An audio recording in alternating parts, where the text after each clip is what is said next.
Bendito, bendito y glorioso Dios. Tú has sido fiel y eres fiel y serás fiel a tu iglesia. Nunca la dejarás. Y Señor, tú dijiste que la edificarás.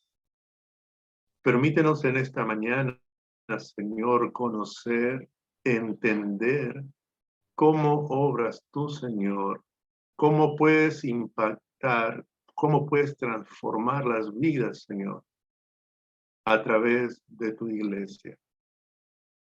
Te rogamos, glorioso Espíritu Santo, que glorifiques el nombre de Jesucristo en esta mañana. Te rogamos que nos des ese entendimiento que toque nuestra voluntad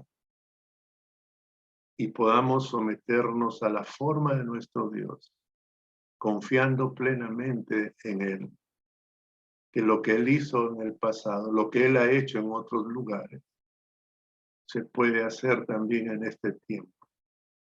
Te lo rogamos, Señor Jesús. Amén. Amén. Entonces, está basado en Hechos de los Apóstoles, capítulo 2, versículo del 1 al 13. Quiero manifestarle que frente a cualquier suceso que ocurra en la vida, siempre tiene dos significados, tiene dos aspectos, el aspecto emocional y el aspecto valorativo. ¿Qué es lo que me enseña este evento? Por decir, en un cumpleaños está el aspecto emocional. Nos alegramos, disfrutamos de la compañía de la familia, pero también viene el aspecto valorativo. Valoramos ese momento.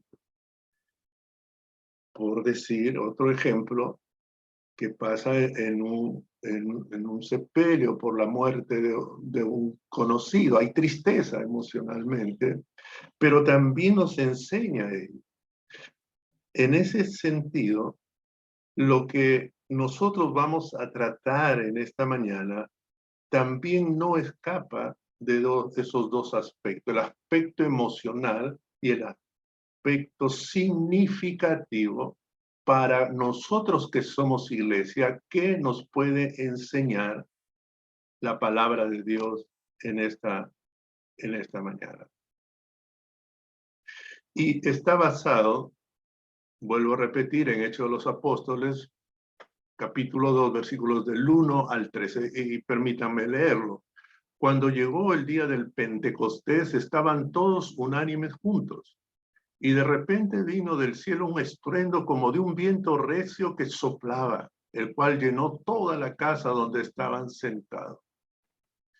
Y se le aparecieron lenguas repartidas como de fuego, asentándose sobre cada uno de ellos. Y fueron todos llenos del Espíritu Santo y comenzaron a hablar en otras lenguas según el Espíritu les daba que hablasen. Moraban entonces en Jerusalén judíos, varones piadosos, de todas las naciones bajo el cielo. Y hecho este estruendo, se juntó la multitud y estaban confusos, porque cada uno les oía hablar en su propia lengua. Y estaban atónitos y maravillados, diciendo, mirad, ¿no son galileos todos estos que hablan? ¿Cómo pues les oímos nosotros hablar cada uno en nuestra lengua en la que hemos nacido? Partos, medas, elamitas, los que habitamos en Mesopotamia, en Judea, en Capadocia, en Ponto y en Asia, en Frigia y Panfilia, en Egipto y en las regiones de África más allá de Cirene, y romanos aquí residentes, tanto judíos como prosélitos, cretenses y árabes. Les oíamos hablar en nuestras lenguas las maravillas de Dios y estaban todos atónitos y perplejos, diciéndose unos a otros, ¿qué quiere decir esto? Mas otros, burlándose, decían, están llenos de monstruos. Un suceso que tiene la parte emocional, porque hay personas asombradas no saben cómo explicarse este suceso, donde más de 120 personas estaban reunidas y vino un ruido fuerte, como un rugido, dice el término, y se asombraron porque se habían dado cita a celebrar una fiesta, la fiesta del Pentecostés, y apreciaron y escucharon esto y estaban asombrados, pero otros estaban maravillados por lo que estaba aconteciendo. Era algo único, pero también habían personas que estaban atónitas, perplejas, y otros se burlaban. Este es el aspecto emocional frente a un evento de esta naturaleza. Un avivamiento, una visita especial. Hay personas que quedan asombradas, quedan atónitas, perplejas, y algunos se burlan. Pero necesitamos nosotros recordar que la iglesia en ese primer tiempo, en el inicio, Jesús les había hablado a la iglesia, a un conjunto de creyentes: no se vayan de Jerusalén, esperen la promesa del Padre. Y les dijo: yo voy al Padre y voy a rogar al Padre para que les envíe el Espíritu Santo. Y el Padre dio el Espíritu Santo. Esto es el marco en donde se mueve todo este suceso. Un Jesucristo enseñando, prometiendo y comprometiéndose a rogar para que venga el Espíritu Santo. Pero está la iglesia ahí. Y necesitamos nosotros conocer, si reconocemos que todo suceso también tiene el aspecto valorativo, el aspecto que enseña, en la cual nosotros aprendemos, más allá del aspecto emocional, necesitamos conocer cuál fue la conducta de la iglesia en ese momento. Y es por eso que este primer punto nosotros lo hemos definido: la conducta de la iglesia. Frente a esa promesa, no se vayan, quédense en Jerusalén hasta que venga la promesa que yo he hablado, que el Padre enviará. Yo voy al Padre y voy a rogar que el Espíritu Santo venga. Y el Padre envió al Espíritu Santo. Pero ¿cuál es la conducta de la iglesia? ¿Qué estaba haciendo la iglesia? Y es interesante porque somos nosotros iglesia y tenemos que aprender. Era el día del Pentecostés. Llegó el día, la fiesta del Pentecostés en Israel. Se celebraba la fiesta del Pentecostés. Era una fecha de agradecimiento por las cosechas. Se daban cita a todos los judíos, los prosélitos también, en la cual se agradecía a Dios por la cosecha que había dado en todo ese año. Pero aquí ocurre algo interesante que tenemos que recordar. Desde la fiesta de la Pascua hasta la fecha del Pentecostés sucedían 50 días. Habían 50 días. En la Pascua Jesús fue entregado, muerto, ¿sí? Y dice la Escritura que Jesús, después de resucitar, estuvo 40 días con sus discípulos enseñándoles. Y después viene la ascensión. Recuerdan, y que Jesús empezó a subir y los ángeles le dijeron que miráis Galileos, así como él se ha ido, volverá. Esa es la ascensión. Entonces, 40 días allí. Pero entre la Pascua y el Pentecostés habían 50 días. ¿Qué hizo la iglesia? ¿Cuál fue su conducta de la iglesia frente a la promesa de Jesús, frente a lo que le dijo: yo rogaré al Padre para que envíe al Espíritu Santo? Y necesitamos nosotros conocer y ubicarnos qué es, cuál fue la actitud de la iglesia en este tiempo. Y nos apoyamos en Hechos de los Apóstoles 1:14, que nos da con mucha claridad qué es lo que la iglesia hacía en ese tiempo, en esos 10 días que faltaban para el día del Pentecostés. Todos estos eran como 120 personas, los creyentes que no se habían avergonzado de Jesús. Todos estos perseveraban unánimes en oración y ruego con las mujeres y con María, la madre de Jesús, y con sus hermanos.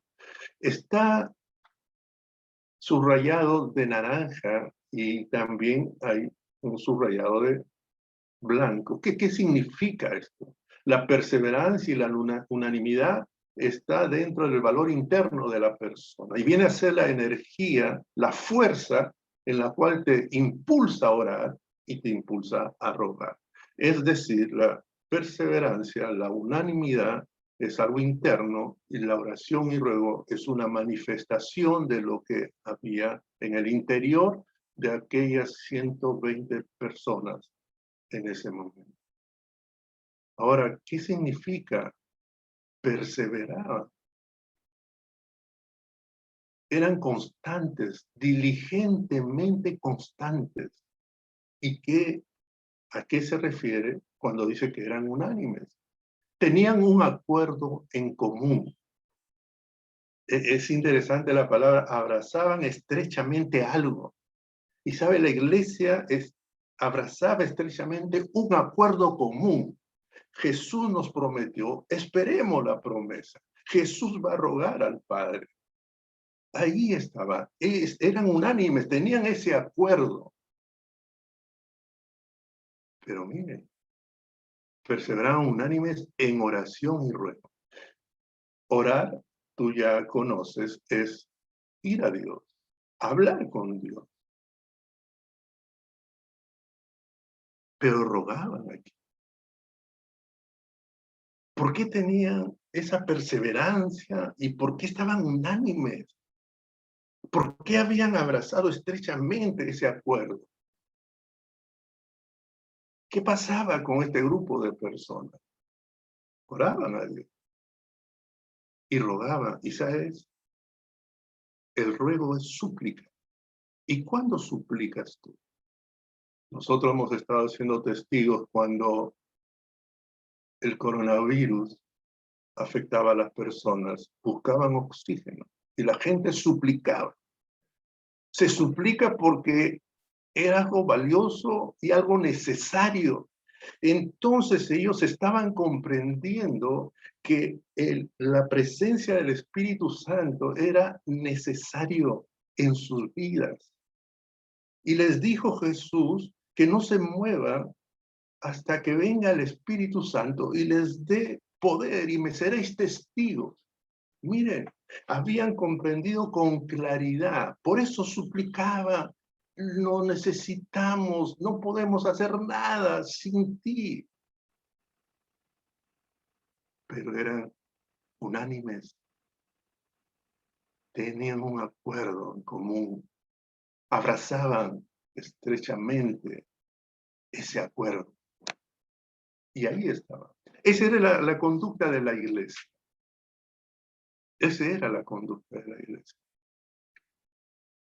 Y permíteme decirte, ¿en qué descansaba o estaba la centralidad para que se dé esta manifestación, este suceso sorprendente que dejó atónitos, perplejos, asombrados a todos los que habían concurrido a esa fiesta? Y déjame decirte que la centralidad estaba en el acuerdo común que tenían. Suplicaban porque sabían que era necesario la presencia del Espíritu Santo en sus vidas. Ese acuerdo común descansaba en tres aspectos. Jesús nos prometió, y Él no miente. No se vayan hasta que venga la promesa del Padre, de la cual yo he hablado en Hechos 1:4. Uno lo puede leer. Pero también, ¿sabes en qué descansaba este acuerdo común? Ser perseverante y ser unánime no es algo sencillo. Nuestra naturaleza va contra ello. No somos diligentes, no somos constantes para orar, para suplicar.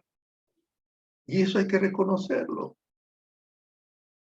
Es la insuficiencia humana, pero nosotros vemos que la iglesia perseveraba unánimes. Y déjame decirte con toda seguridad que fue la suficiencia de Cristo la que hizo que este grupo de personas perseveren unánimemente, que tomen un acuerdo común y sean constantes y diligentes. ¿Sabes? Jesús mismo dijo, yo edificaré mi iglesia. Jesús no está lejos. Jesús dice, las 7 iglesias del Apocalipsis, yo soy el que estoy en medio de las iglesias. Mirando, escuchando, controlando, supervisando. Viendo la insuficiencia humana y su suficiencia, logrando sus propósitos. Y es en ese sentido cuando la Escritura dice con seguridad, perseveraban unánime. Jesús ayudando a su iglesia. ¿Acaso no lo defendió a su iglesia cuando era perseguida? Sí. ¿Acaso no lo puede edificar a su iglesia? Sí, también. En eso descansa el acuerdo común. Pero también este acuerdo común descansa en que comprendieron que necesitarían poder. Jesús lo dijo. Y Jesús jamás se equivoca. Pero es interesante cuando dice recibirán poder, y tú vas al significado de esto, y ¿sabes qué es lo que está hablando? Van a recibir eficacia, capacidad, van a recibir fuerza, y van a recibir, ¿sabes qué? Una fuerza milagrosa. No solamente para predicar, porque ese poder, esa capacidad, esa eficacia, no solamente está eficacia, una capacidad, un poder, una fuerza que te iba transformando a ti y a mí. Entonces, este acuerdo común, en el cual era la conducta de la iglesia, esperando la promesa del Espíritu Santo, que Jesús les había dicho, yo rogaré al Padre, Dios enviará al ayudador. Descansaba en este acuerdo común. Había prometido Jesús, la insuficiencia humana era cubierta por la suficiencia de Cristo. ¿Acaso no dice Efesios capítulo 2, versículo 10, que somos obra de Dios en Cristo Jesús? ¿Sí? Ser perseverantes y unánimes. Nuestra limitancia humana no alcanza. Somos hechura de Dios en Cristo Jesús. Y ese acuerdo común también descansaba en la capacidad, en la eficacia, en la fuerza que traería la presencia del Espíritu Santo para nuestra vida. ¿Cuál era la conducta de la iglesia en el día del Pentecostés? Hemos hablado de la conducta de la iglesia antes del Pentecostés, 10 días antes. Pero llegó el Pentecostés. Ya volvemos a repetir, era una fiesta del pueblo judío, en la cual era un momento de agradecimiento por las cosechas, por los frutos que le daba a las personas. Y se congregaban, se reunían, era una fiesta, era una fiesta. Ahora necesitamos nosotros conocer cuál fue la conducta de la iglesia en ese día del Pentecostés, porque estamos identificando la parte significativa, valorativa, que nos pueda enseñar a nosotros. Ya vimos la parte emocional, que asombra, que impacta, que nos hace estar perplejos, asombrados, pero ¿cuál es la conducta de la iglesia del Pentecostés? Lo dice claramente en Hechos 2:1. Cuando llegó el día del Pentecostés estaban todos unánimes. Nuevamente, mire, esa palabra unánimes. Es como que nos dijera, la iglesia había abrazado estrechamente un acuerdo. Y eran diligentes, y eran constantes. Y esa palabra juntos tiene que ver en un lugar. Qué interesante es cuando uno lee en Salmos, mira cuán hermoso es habitar los hermanos juntos en armonía. Allí Jehová enviará bendición. Más de 120 personas estaban ahí perseverando unánimes, orando y suplicando, rogándole al Señor. Eso era la conducta de la iglesia en ese día de la fiesta del Pentecostés. Y esto aplicamos nosotros a nuestros tiempos. Somos iglesia.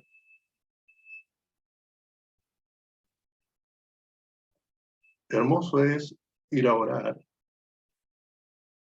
con un acuerdo común. Porque podemos orar, pero sin ningún acuerdo. Podemos orar y no suplicar, porque no entendemos la necesidad y lo trascendental y la importancia de lo que es que de Dios venga la capacidad, la eficacia, la fuerza y el poder transformador y milagroso. Tenemos que aprender, iglesia. Tenemos que pensar que en el video, al hablar sobre los avivamientos, la iglesia de 1949, de 1957, como hemos visto, ellos estaban también unánimes, perseveraban unánimes, oraban y suplicaban, rogaban, porque eran conscientes de la necesidad de una visita especial de Dios, porque eran conscientes de la necesidad de una capacidad otorgada por Dios, una capacidad eficaz otorgada por Dios, una fuerza especial de Dios que haga su obra en nosotros, en cada uno de las iglesias. Pero viene el suceso impactante, el cual asombró, dejó atónitos, dejó perplejos a esa muchedumbre que se dieron cita a la fiesta del Pentecostés. ¿Cuál fue ese suceso impactante? Allí vemos una figura donde hay hombres y mujeres que estaban reunidos en Hechos 2, capítulo 2, versículos 2 y 3 dice lo siguiente. Y de repente vino del cielo un estruendo como de un viento recio que soplaba, el cual llenó toda la casa donde estaban sentados. Y se les aparecieron lenguas repartidas como de fuego, asentándose sobre cada uno de ellos. Estaban esas 120 personas reunidos en una casa. Mira, y quiero que pongas la atención en estruendo. Es un ruido, es como un rugido fuerte, con un eco. Se calcula como 25.000 personas en esa fiesta, porque venían de todo lugar, y de toda nación que estaba bajo el cielo, lo dice la porción bíblica. Y de repente vino del cielo. Ahora, el cielo no es la morada de Dios. La promesa que habló Jesús y la promesa que dio Jesús, y yo iré al Padre y os rogaré. Y es de la morada del Señor, es del cielo, y de repente vino del cielo, de la presencia de Dios, un ruido, un rugido. Quiero que noten cómo dice, como de un viento recio que soplaba. No te está diciendo que es un viento, como un viento recio que soplaba, el cual llenó toda la casa donde estaban sentados. Quiero notar esto. Hemos visto que oraban y suplicaban y rogaban, porque sabían de la necesidad del Espíritu Santo en sus vidas. Pero estaban sentados. Estábamos hablando del 10º día ya, de la ascensión de Jesús. 10 días que estaban clamando, pero estaban sentados. Quizás en nuestra mente podríamos decir, no estaban orando, porque tenemos el modelo de Jesús que oraba rodeado, el modelo de Pablo que oraba rodeado. Pero ellos estaban sentados. Lo importante aquí, que nosotros podemos identificar y tenemos sobreentendido que en ese lugar, en ese momento, había oxígeno porque ellos vivían y respiraban. Pero no lo describe aquí. Está sobreentendido, ¿verdad? Así también, ese conjunto de personas que estaban allí confiaron en Jesús, tuvieron fe en Jesús, confiaron en Dios, confiaron en Jesús, no se vayan hasta que la promesa del Padre venga. Y yo rogaré al Padre. Y el Padre envió. Confiaban en Jesús, lo que le había dicho, y confiaban en Dios, que había prometido el don del Espíritu Santo, el regalo, el favor del Espíritu Santo. Ese grupo tenía fe, tenía confianza, tenía convicción y certeza que el Padre cumpliría su palabra.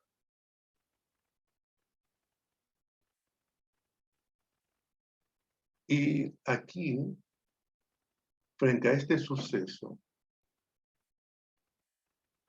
también podemos nosotros decir que nos muestra la gracia de Dios, la expansión de Dios, la amplitud de Dios. Cuando Jesús fue crucificado y sus 2 manos estaban abiertas, quería abrazar a todo el mundo. ¿Qué es lo que estoy tratando de decir? Dios, solo habla en Éxodo, Dios descendió en fuego sobre el monte Sinaí, y ese monte humeaba, ese monte temblaba, porque Dios estaba aquí. Pero aquí lo hermoso de la gracia de Dios no solamente era para una persona, sino era para todos los cristianos, los que creen, los que confían en que lo que había prometido Dios, Dios lo otorgaría. Qué hermoso. Qué hermoso. Pero algo más también podemos aprender. Dice que se les aparecieron lenguas repartidas nuevamente como de fuego, asentándose sobre cada uno de ellos. Algunos le quieren dar el significado literal, pero chocan con esta verdad. Y fueron llenos del Espíritu Santo. El Espíritu Santo es algo que no se ve, ¿sí? Y hay otros que le quieren dar una interpretación no literal, en la cual mencionan de que este suceso, el autor, el escritor de Hechos de los Apóstoles, Lucas, Dios le ha permitido esa visión espiritual, tan igual cuando Eliseo estuvo con un hombre y fueron sitiados en la ciudad donde estaba Eliseo con un sirviente, por un ejército enemigo. Y el sirviente estaba asustado. Y Eliseo oró y le dijo, abre los ojos a este hombre para que vea que más son los que están con nosotros que los que están con ellos. Y Dios le abrió los ojos. Y se dio cuenta que en los montes estaban caballos y carruajes de fuego. Esa es la interpretación. Pero déjenme decirle que dentro de esta línea, y cuando dice se les aparecieron lenguas, es como es posible, simboliza el habla y la proclamación de las buenas noticias para todo el mundo. Y cuando habla de fuego, es esa simbología de la presencia purificadora de Dios que quita todo elemento que estorba, que impide tu crecimiento y que enciende tu corazón para encender otros corazones. Eso es lo que sucedió. Allí, en ese lugar, un ruido, un estruendo grande.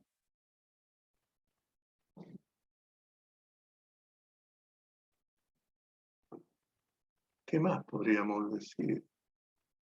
¿Cuál fue el impacto inmediato de este suceso? Que se dio ahí, en ese mismo momento. Dice que fueron todos llenos del Espíritu Santo. Y comenzaron a hablar en otras lenguas.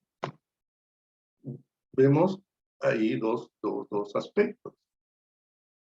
Fueron todos llenos del Espíritu Santo.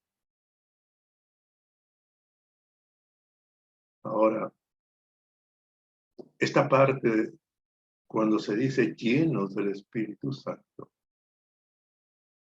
es que de afuera se llena el vaso. Es así la figura.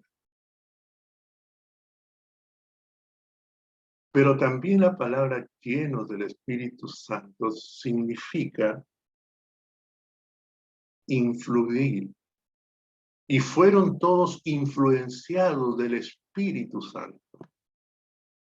Fueron todos provistos por el Espíritu Santo, que también le contiene el significado. Y fueron todos influenciados por el Espíritu Santo. Ese fuego purificador, ¿verdad? Que da capacidad, que da fuerza, que da eficacia. Ese es el término. Esos más de 120 personas experimentaron ser influenciados por el Espíritu Santo. Pero dice aquí, y comenzaron a hablar en otras lenguas. Nunca la Biblia y nunca la doctrina cristiana ha escondido, porque no lo hace, porque es algo real. El hablar en lenguas tiene la explicación lenguas como don y lenguas como señal. Jesús dijo, estas señales seguirán a los que creen, hablarán en nuevas lenguas.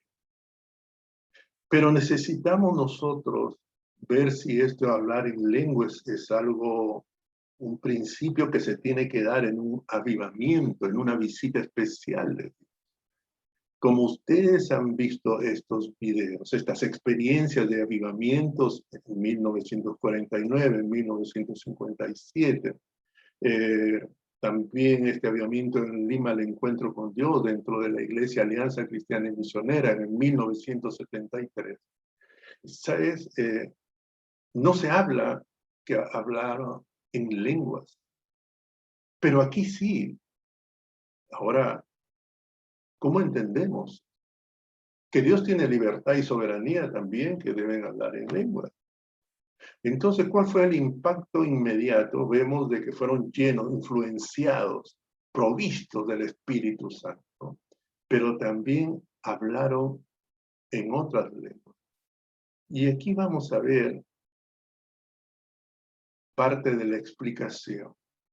En Hechos 2:11 menciona a cretenses y árabes, les oímos hablar en nuestras lenguas las maravillas de Dios.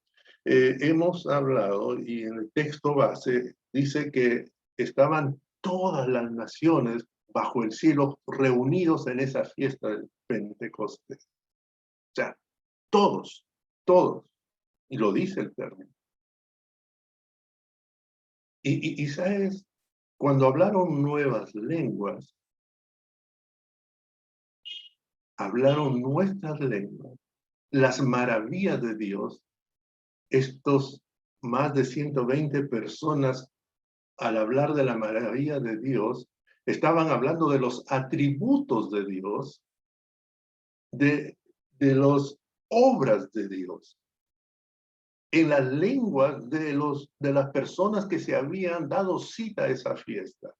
¿Qué es lo que quería el Espíritu Santo? El Espíritu Santo quería que las demás naciones conozcan los atributos del Dios verdadero y las obras del Dios verdadero. Me podría yo pensar, hablaban de la santidad de Dios, de la misericordia de Dios, de la gracia de Dios, de la reconciliación de Dios, de la paz de Dios, de la bondad de Dios. Eso es lo que estaban haciendo. Y hablaban en las lenguas de todos los que se habían congregado así, de todas las naciones que estaban bajo el cielo. Dios, el Espíritu Santo, quería que todas las naciones, y quiere que todas las naciones conozcan los atributos de Dios y las obras de Dios. Quiere que todas las naciones conozcan a Dios. Y esta es la vida eterna, que te conozcan a ti, al único Dios verdadero, y a Jesucristo a quien tú has enviado. Miren, entonces podemos decir que este impacto inmediato fueron llenos del Espíritu Santo. Sí, fueron llenos, fueron influenciados y empezaron a hablar en diversas lenguas, pero lenguas de las naciones que se habían congregado allí. ¿Con qué propósito? Que escuche de los atributos de Dios y de las obras de Dios. Y hecho este estruendo, se juntó la multitud, estaban confusos, porque cada uno oía hablar su propia lengua. Había un propósito ahí, ¿verdad? El Espíritu Santo pidiendo y transmitiendo en la lengua de cada uno de los que se habían dado cita a esta fiesta del Pentecostés, que conozcan al Dios vivo. Les hablaba de las maravillas de Dios, de los atributos de Dios, de las obras de Dios. Ese es el impacto inmediato. Pero necesitamos nosotros ver el impacto inmediato también. Y cuando te estoy hablando inmediato, ¿qué sucedió después que salieron de esa experiencia? ¿Qué ocurrió? Yo podría trasladarme al capítulo 5 y también habría una base en la cual decía enseñaban y predicaban en el templo y por todas las casas. Y eso es un impacto también inmediato. Pero quiero un poco centrarme solamente en el capítulo 2 para poder visualizar ese impacto inmediato ¿Sabes? En Hechos 2:42 dice, y perseveraban todos en la doctrina de los apóstoles, en la comunión unos con otros, en el partimiento del pan y en la oración. Ahora, ese impacto en la vida. Estamos hablando que y recibirán poder. Para predicar, sí, pero un poder también, ¿sabes qué? Para tener ese deseo de estudiar la doctrina de Cristo. A ver, en aplicación, muchas veces, porque somos seres humanos, a la invitación de estudiar en la Academia Bíblica, no nos olvidemos, Jesús dijo, la carne es débil, el espíritu está dispuesto, pero la carne es débil. Y muchas veces nos inyectamos ánimo allá y después abandonamos. Pero muy diferente a este grupo de personas, ellos perseveraban constantemente y diligentemente en las enseñanzas, querían aprender la palabra de Dios. Déjame decirte que se haga un sesgo en la vida de haber estado queriendo avanzar con las propias fuerzas. Necesitamos de la capacidad, de la fuerza, de la eficacia, de la presencia del Espíritu Santo en nuestra vida. Y lo tenemos, ¿sí? Lo tenemos. Pero muchas veces lo hemos dejado de un lado y nosotros con nuestras buenas intenciones queremos ser diligentes y constantes. Si no tiene el punto de inicio, la capacidad y el poder del Espíritu, tú entrarás a 1, 2, 3 clases y de ahí te saldrás de la academia. Pero ellos perseveraban, eran constantes, diligentes. Mira, ese es el impacto inmediato. Una congregación que estudia la palabra de Dios. Pero también vemos un impacto inmediato en la comunión. Vivían en armonía. Vuelvo a decirte, el espíritu está dispuesto, mas la carne es débil. Y uno muchas veces quiere vivir en comunión. Y el esfuerzo humano está ahí, y a veces estás bien, a veces estás mal, y ya te disgustaste, ya empezaste en tu interacción a tener problemas. ¿Sabes por qué? Porque la capacidad, la eficacia y el poder para que vivas en comunión lo estás basando en tus fuerzas y no en la capacidad que da Dios. El partimiento del pan, la historia nos dice que se refiere a la Santa Cena. Ellos realizaban, era obediencia a Jesús. Jesús dejó instaurado que se tiene que hacer la Santa Cena. Entonces, el impacto inmediato es la obediencia, no dejar de lado a lo que Dios dice. Y puedo pensar, Jesús dijo sobre la Santa Cena, pero Dios también ha dicho, el primer mandamiento es, ama a tu Dios, con todas tus fuerzas, tu alma, tu mente. Y el segundo mandamiento es, ama a tu prójimo como a ti mismo. El efecto, el impacto inmediato era que la palabra de Dios se convertía en obediencia, en hecho. Pero también vemos que el impacto inmediato era una congregación de oración. A ver, nuevamente aplicamos. El espíritu está dispuesto, sí, debemos orar y debemos estar orando y que pero Jesús dice, y la carne es débil. ¿Sabes? Nos entusiasmamos y empezamos a ir a los cultos de oración. Y después nos desinflamos. ¿Por qué? Porque estamos abordándolo humanamente. Y la capacidad y la eficacia y el poder transformador que da la presencia activa, viva del Espíritu Santo en nuestra vida, ¿sabes qué? Lo hemos dejado a un lado y estamos haciendo iglesia del Señor con nuestra fuerza, nuestra voluntad. Y eso tiene su límite y estamos en vaivenes.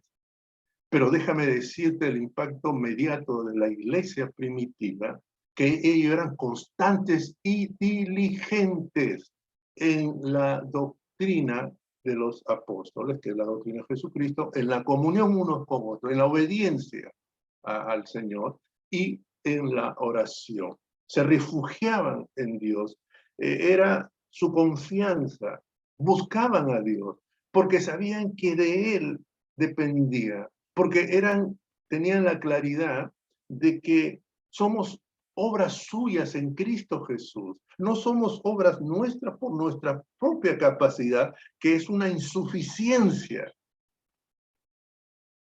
Solamente la capacidad, la eficacia, el poder transformador y el poder milagroso que trae la presencia del Espíritu Santo puede hacer algo en ti, en mí y en el resto, y en la sociedad. Escuchamos, ¿verdad? En el testimonio del video. Ya los bares estaban vacíos. Ya nadie toma. Porque ese es el impacto de la presencia del Espíritu Santo en la vida de la iglesia. Y quiero concluir. El cumplimiento de la promesa de Dios generó asombro, se maravillaron algunos se quedaron atónitos.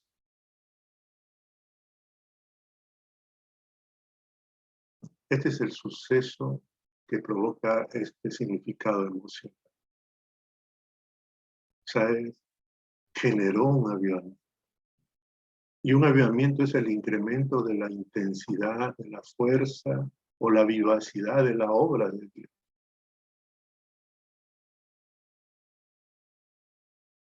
Todos quieren estudiar la palabra de Dios. Todos oran. Y suplican porque saben que es necesario la presencia. Nunca el Señor nos llamó a caminar solos con nuestra insuficiencia en el camino angosto y en la obra del Señor. Jesús dijo, yo edificaré mi iglesia. Y muchos de nosotros tratamos de edificarnos a nosotros mismos, dejando a Jesús a un lado.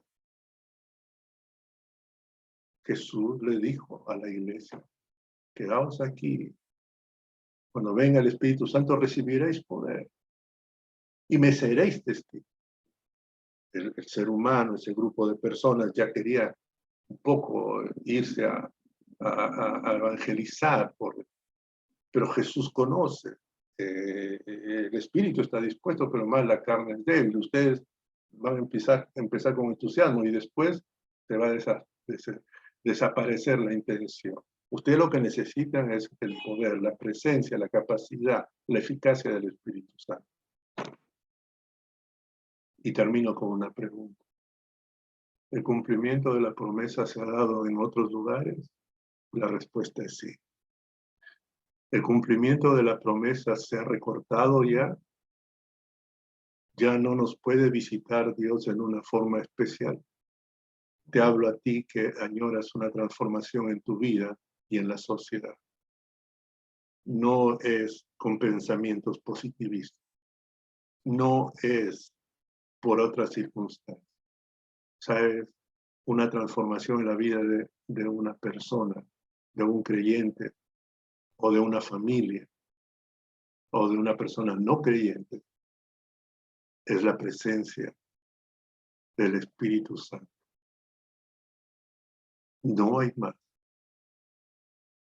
Y esa promesa está en pie. Y lo lindo es esto, amada iglesia. Jesús dijo, yo rogaré al Padre para que envíe el Espíritu. Y se han dado estas visitas especiales de Dios para su pueblo. Un pueblo que quiere ver vidas transformadas. Un pueblo que quiere ver una sociedad transformada, adorando y alabando a Cristo. Y como en Zacarías dicen, no es con ejército y no es con espada, es con mi santo espíritu. Dios te bendiga, iglesia. ¿Se puede provocar un avivamiento? Sí. Confiando en la suficiencia de Cristo. Confiando en las promesas de Dios. Y siendo conscientes de tal manera que nos haga suplicar que la presencia del Espíritu Santo traerá capacidad a nuestra vida, eficacia en nuestra vida, poder en nuestra vida, para ver la gloria de transformación en nuestra vida y en nuestra sociedad. Tengamos unas palabras de oración. Padre Celestial, jamás, nunca tú nos dijiste, Señor, que hagamos con nuestras fuerzas, con nuestras estrategias, con nuestras formas. Tú eres el dueño de la iglesia. No es con espada ni con ejército, es con tu Santo Espíritu transformando vidas en tu iglesia y transformando vidas en la sociedad. Bendito Padre. Mi insuficiencia, Señor, la someto a tu suficiencia para entender, Señor, tanto mi persona como mis hermanos que me han escuchado, lo que tú puedas hacer, Señor. Cuando confiamos en ti, tenemos fe en ti, Señor, en lo que tú puedes hacer en nuestras vidas y en las vidas de los demás. Bendito seas tú, Señor, eternamente, desde la eternidad hasta la eternidad. Te damos a ti toda gloria, honra, alabanza, majestad e imperio, porque tuyos son, Padre. En el nombre de Jesús. Amén.